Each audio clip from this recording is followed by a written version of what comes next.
ایک لفظ کن سے. تو اے باری تعالیٰ ان بشر یعنی انسان اس کا بیان کیسے کر سکتا ہے؟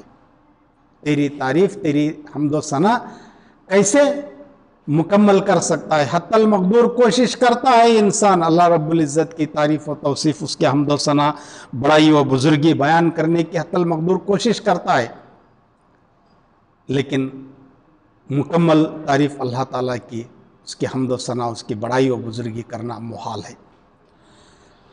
اس لیے شاعر کہتا ہے اے بار تعالیٰ تیری بڑائی، تیری بزرگی، تیری شان و شوکت، تیری عظمت کا یہ عالم ہے کہ اس کا بیان ہم نہیں کر سکتے، کیونکہ تو جو چاہتا ہے اسے تخلیق کر دیتا ہے. ایک لفظ کن فیکن سے تمام تخلیقات وجود میں آ جاتی ہیں. تو ہم انسان ہی اس کا تیری تعریف مکمل طور پر بیان کرنا اس سے قاصر ہیں. کتابوں میں آتا ہے کہ تمام اللہ رب العزت کے حمد و ثنا بیان کرنے کے لیے اگر تمام سمندروں کے پانیوں کو سیاہی اور تمام پیڑ پودوں کو قلم بنایا جائے اور لکھنے کی کوشش کی جائے، تب بھی اللہ رب العزت کی حمد و ثنا یعنی اس کی تعریف و توصیف مکمل نہیں ہو سکتی. اس کے بعد شعر ہے کھڑا ہے ستون کے بغیر آسماں، نظر آئے گنبد یہ سارا جہاں. جیسا کہ میں نے کہا اس بہت ہی مولانا امجد حسین حافظ کرناٹکی کی تخلیقات کی ایک خصوصیت یہ ہے کہ وہ بہت ہی سیدھی سادی زبان کا استعمال کرتے ہیں. بھاری بھرکم تراکیب، استعارے، تشبیہات وغیرہ کو لا کر اپنی تخلیقات کو مزین کرنے کی کوشش نہیں کرتے، بلکہ جو کہنا چاہتے ہیں بہت ہی سادگی اور سلاست کے ساتھ سیدھی سادی زبان میں کہہ دیتے ہیں. تو یہاں دیکھیے کھڑا ہے ستون کے بغیر آسماں، نظر آئے گنبد یہ سارا جہاں. ہمارے سامنے کا منظر ہے، یہ آسمان اتنا بلند ہے، یہ جو ایک گنبد کی مانند ہمیں لگتا ہے، ایک گنبد یعنی ڈھکا ہوا ہے. ہم سب ڈھکے ہوئے ہیں، پوری دنیا کو آسمان ڈھانپ لیا ہے.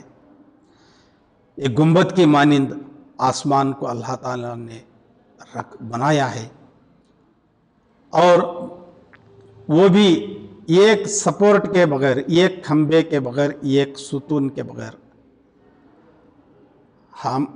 یہ اللہ تعالیٰ کی شان ہے. بغیر ستون کے اتنا طویل آسمان، اتنا بلند آسمان بغیر کسی سہارے کے کھڑا ہوا ہے. یہ اللہ تعالیٰ کی عظمت و قدرت ہے، اس کی بڑائی ہے. کسی سپورٹ کے بغیر اتنا بلند آسمان کو اس نے کھڑا کیا ہے. تو یہ اللہ تعالیٰ کی شان و شوکت کی نشانیاں ہیں، اس کے عظمت و قدرت کی نشانیاں ہیں. اللہ رب العزت یعنی انسان کوششیں کرتا ہے، بڑی بڑی عمارتیں بناتا ہے، ہو رہی ہیں آسمان کو چھونے والی، آسمان سے باتیں کرنے والی، سینکڑوں کی تعداد والی منزلوں کی، یعنی 100 منزلہ عمارتیں بن رہی ہیں. ایک چھت، چھوٹی 10 فٹ کی چھت ہی کیوں نہ ہو، اسے بغیر سہارے کے نہیں کھڑا کر سکتے ہم انسان. چاہے ٹیکنالوجی اور سائنس کتنی ہی ترقی کر لے، سہارا چاہیے. کسی بھی چیز کو کھڑا کرنے کے لیے سہارا چاہیے. یہاں اتنا بڑا آسمان بغیر کسی سہارے کے کھڑا ہوا ہے، یہ بہت بڑی بات ہے. تو یہ اللہ تعالیٰ کی عظمت اور قدرت ہے. اس کے بعد والا شعر ہے خمر کہکشاں آفتاب و زمین، ہیں گردش میں سب کیا مکان کیا مکی. یعنی قمر، چاند، کہکشاں ستاروں کا جھرمٹ، آفتاب سورج زمیں سب کے سب گردش میں ہیں. چاند بھی گھوم رہا ہے. سولار سسٹم آپ لوگوں نے پڑھا ہے, نظام شمسی, سب حرکت میں ہیں. ہم بھی حرکت میں ہیں, انسان بھی. کیا مکان, کیا مکین, کیا چاند, سورج, کہکشاں, زمین, سب اپنے اپنے محور پر گھوم رہے ہیں. کوئی چیز ساکت نہیں ہے. زمین بھی اپنے چکر کاٹ رہی ہے, زمین بھی گردش کر رہی ہے. اللہ تعالیٰ کا نظام ویسا ہے, سب اپنے اپنے دائرے پر گھوم رہے ہیں. کہ اللہ تعالیٰ نے اس طرح اتنا بہترین سسٹم بنایا ہے کہ وہ ایک دوسرے سے نہیں ٹکراتے. تا قیامت وہ اپنے اپنے محور پر باقاعدہ طور پر گھوم رہے ہیں. سب کے سب گردش میں, زمین بھی چکر لگا رہی ہے, چاند بھی, آسمان بھی, ساری چیزیں گردش میں ہیں. مکان بھی, مکین بھی. یہ اللہ تعالیٰ کی عظمت ہے. اس کے بعد والا شعر ہے, یہ ساکت پہاڑ اور رواں آبشار تیری کار سازی کے ہیں شاہکار. شاعر یہاں کہتا ہے کہ یہ جو ٹھہرے ہوئے پہاڑ ہیں, جو زمین پر لاد دیے گئے ہیں, یہ اونچے اونچے پہاڑ جو ایک جگہ کھڑے ہوئے ہیں, ساکت پہاڑ, اور یہ بہتے ہوئے آبشار, یعنی جو آبشار اوپر سے پانی پڑتا ہے وہ ہے واٹر فالس جسے کہتے ہیں. وہ ہمیشہ رواں رہتے ہیں, اوپر سے پانی پڑتا ہے, وہ بہنے لگتا ہے. وہ یہ کھڑے ہوئے پہاڑ اللہ تعالیٰ کی کارسازی کے شاہکار ہیں. اللہ تعالیٰ کا جو کام ہے, جو بھی بہترین کام, اس کے یہ شاہکار ہیں. اس کے بعد والا شعر ہے, کسی معجزے سے یہ کم تو نہیں کہ دانوں کو گلشن بنائے زمیں. یہ یہاں معجزہ لفظ ہے. معجزہ یعنی کرشمہ, اور کرشمہ, کرامت, معجزہ, یہ تین الفاظ ہمارے پاس موجود ہیں. معجزے کے تعلق سے یاد رکھیں, کتابوں کے حوالے سے کہہ رہا ہوں میں, کہ معجزہ وہ ہے جو نبیوں سے ہوتا ہے یا اللہ تعالیٰ کی عنایت ہوتی ہے. وہ بھی اللہ تعالیٰ کی عنایت ایک نبیوں پر, اور نبیوں سے جو غیر معمولی واقعات پیش آتے وہ معجزے. قرآن شریف ایک معجزہ, نور معجزہ. اس کے علاوہ حضور اکرم صلی اللہ علیہ وسلم کا چاند کو 2 ٹکڑے کرنا معجزہ, یہ نبیوں سے. اب یہاں اللہ تعالیٰ نے جو معجزے دیے انبیاء کرام کو, اور انبیاء کرام کو, وہ اپنی جگہ ہے. یہاں اللہ تعالیٰ کی جانب سے جو غیر معمولی کام ہوتا ہے وہ معجزے کے طور پر یہاں ہوتا ہے. تو اب یہاں دانا, ایک دانا جو بے جان ہوتا ہے, زمین کی کوکھ میں ڈال دیا جاتا ہے. زمین میں ڈالتے ہیں, اس پر مٹی لاد دیتے ہیں, مٹی میں وہ بند کر دیتے ہیں. 2-4 دنوں میں وہ مٹی اس بے جان دانے میں کومپل پھوٹ دیتی ہے, کومپل پھوٹتی ہے, اور وہ باقاعدہ طور پر وہ کومپلیں آگے چل کر پودا, اس کے بعد درخت, پیڑ یا اناج کے جو پودے ہوتے ہیں, وہ پھولوں کے جو پودے ہوتے ہیں, وہ جیسا بیج ویسا پودا اگتا ہے. لہذا یہ معجزے سے کم نہیں ہے. سوائے رب العزت کے کوئی ذات نہیں ہے جو بنجر زمین کی کوکھ, یعنی زمین کی کوکھ میں وہ دانہ ڈال دیں اور اسے وہ گلشن میں تبدیل کر دے. اللہ تعالیٰ ہی واحد ذات ہے جو یہ کر سکتا ہے. اس کے بعد والا شعر ہے، ہر ایک اسم ہے با مسمہ تیرا، تو رزاق ہے من و سلوا تیرا۔ ہر ایک اسم اسماء حسنہ سے ہے، اسم نام اللہ تعالیٰ کے صفتی نام، رحمان، رحیم، کریم، ودود، جبار، قہار، غفار، یہ جتنے بھی نام ہیں یہ اللہ تعالیٰ کے صفتی نام ہیں۔ رزاق، رزق دینے والا، کرم کرنے والا کریم، رحم کرنے والا رحیم، یہ اللہ تعالیٰ کا کوئی بھی نام کیوں نہ ہو، کوئی بھی نام کیوں نہ ہو، وہ با مسمہ ہے، نام جیسا ہے اسی طرح کی صفت اس میں موجود ہے۔ نام با مسمہ سے مراد یہاں پر نام جیسا ہو، کام ویسا ہو، نام سے ہٹ کر نہیں۔ رحمان ہے، رحم کرنے، مہربان ہے، تو مہربانی اللہ تعالیٰ کی صفت ہے۔ رزاق اللہ تعالیٰ کا ایک صفتی نام ہے، تو رزق دینے والا اللہ تعالیٰ ہی ہے۔ تو ہر ایک نام، جتنے بھی نام ہیں صفتی نام، تمام نام اللہ تعالیٰ کے با مسمہ ہیں، با معنی ہیں۔ اللہ تعالیٰ رزق دینے والا ہے، من و سلوا تیرا۔ یہ من و سلوا کے تعلق سے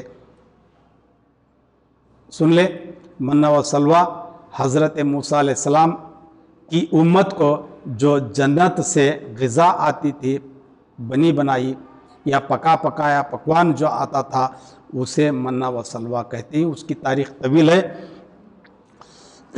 یعنی ان کی امت کو تقریباً 40 سال تک اللہ تعالیٰ نے فرشتوں کے ذریعے رزق بھیجا، وہ اللہ تعالیٰ ہی ہے۔ ہر ایک اللہ تعالیٰ کے بس کی بات ہے۔ تو حافظ بنے اور حفاظت کرے، تو ناصر بنے اور اعانت کرے۔ اس شعر میں شاعر کہتا ہے کہ اے بار تعالیٰ، تو حافظ بن کر ہماری حفاظت کرتا ہے، اور تو ناصر ہے، ہماری اعانت کرتا ہے، مدد کرتا ہے۔ تو ہی ہماری حفاظت کرنے والا ہے، اور تو ہی ہماری مدد کرنے والا ہے۔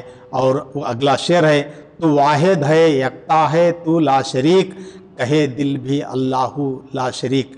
اے بار تعالیٰ، تو واحد ہے، یکتا ہے یعنی ایک ہے، اور تیری ذات میں کوئی شریک نہیں ہے، وحدہ لا شریک لہ۔ اس لیے ہمارا دل یہ کہتا ہے اللہ لا شریک، یعنی تیری ذات میں کوئی شریک نہیں ہے، کوئی تیرا ثانی نہیں ہے، تو واحد ہے، لا شریک ہے۔ اے بار تعالیٰ، جو سلطان کو چاہے بنا دے فقیر، حقیروں فقیروں کو شاہ و امیر۔ اللہ تعالیٰ، اے بار تعالیٰ، اگر تو چاہے تو سلطان، شاہ، حقیر اور فقیر کو بھی، جو گدا ہیں، گداگر ہیں، اگر ان کو بھی چاہے تو شاہ و امیر بنا سکتا ہے، تو ان کو دولت سے نواز سکتا ہے۔ اور جو بادشاہ ہے، سلطان ہے، جن کے پاس مال و دولت کا انبار ہے، اگر تو چاہے تو ان کو راستے پر لا سکتا ہے، تو فقیر بنا سکتا ہے۔